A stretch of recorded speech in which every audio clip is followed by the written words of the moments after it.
Hello' everyone, good morning. মই গীতেছ লাইফষ্টাইলৰ অন্য এটা ব্লগলৈ স্বাগতম জনাইছোঁ। হাজবেণ্ড গৈছিলে বজাৰলৈ। এইফালে লাই শাক, পালেং শাক আৰু লগতে মূলাও আনিছিলে। মই এয়া পালেং শাক আৰু লাই শাককেইডাল ধুনীয়াকৈ বাছি কৰি এতিয়া ধুই ল'ম। আনফালে এয়া মাছ আনিছিলে। যিহেতু আজি ছানডে, আমাৰ প্ৰতি ছানডেত আমাৰ মাছ থাকেই। এইফালে হৈছে মাছৰ পেটু মই বনাব লাগিব।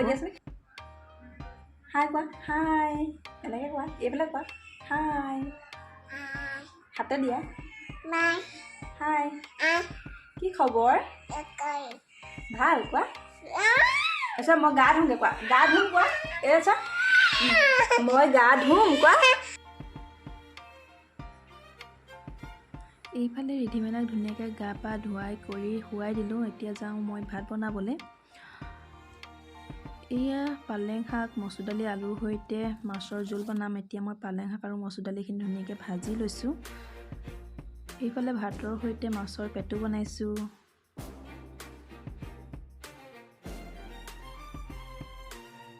এইফালে মোৰ মাছ আৰু পালেং শাকৰ জোল ৰেডি হৈ গৈছে। কালাৰটো কিন্তু বহুত ধুনীয়া আহিছে। আনফালে এতিয়া মই বাচনকেইটা ধুই লওঁগৈ। ধুলে ভাত পানী খাই আজৰি হৈ লগ পাই আছোঁ আপোনালোকক। এতিয়া মই ওলালোঁ পূজালৈ। এতিয়া সন্ধিয়া 5 বাজিছে, ওলাইছোঁ পূজালৈ। এইফালে হাজবেণ্ডে কাপোৰ উলিয়াইছে, কোনটো পিন্ধিম কোনটো নিপিন্ধিম কৰি আছে। আনফালে ৰিধিমানাক উলিয়াই কৰি ৰেডি হ'লোঁ। ময়ো ওলাই মেলি ৰেডি হৈ গ'লোঁ। আনফালে আকৌ হাজবেণ্ডৰ কাপোৰ এইফালে আমি পূজাঘৰ আহি পাই গ'লোহি। এয়া ৰিধিমাইনা মই খোজকাঢ়ি আহি আছোঁ।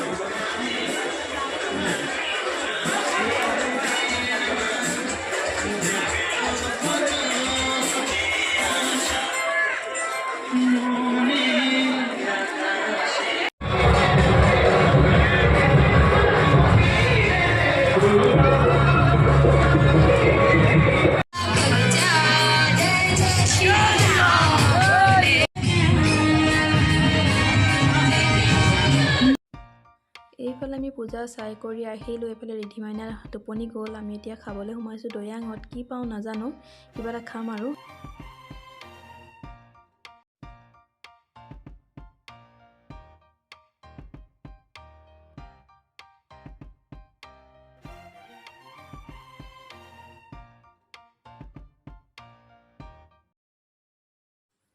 এইফালে পূজাত কেইখনমান ফটো মাৰিছিলোঁ, তাকো আপোনালোকলৈ আগবঢ়ালোঁ। ভিডিঅ'টো শেষলৈকে চোৱাৰ বাবে বহুত ধন্যবাদ। আৰু এটা নতুন ভিডিঅ'ৰ সৈতে আপোনালোকৰ মাজলৈ আহি আছোঁ। আজিলৈ বাই বাই।